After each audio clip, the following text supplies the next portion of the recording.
يلا يا ستي بقى ناكل سوا. لا احنا لازم نقسمها بالنص، انا اخد حقي وانت تاخد حقك.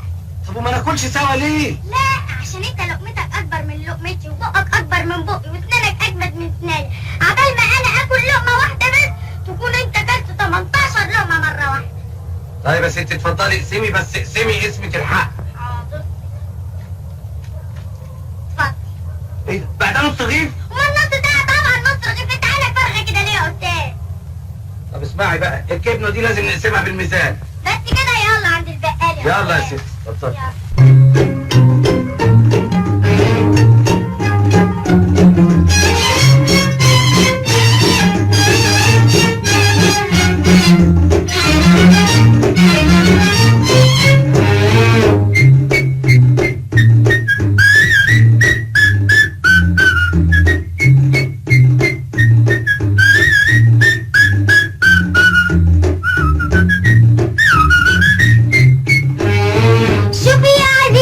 شوف يا حبيبي ادي نصيبك وادي نصيبي، شوف يا عزيزي وشوف يا حبيبي ادي نصيبك وادي نصيبي، اصل الحق انا اصل الحق ما فيهش لا صاحبي ولا قريبي، شوف شوف يا عزيزي شوف شوف يا حبيبي شوف شوف يا عزيزي شوف شوف يا حبيبي شوف.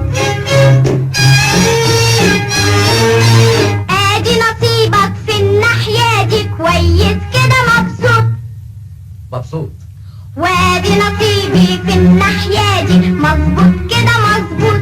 ها؟ مظبوط.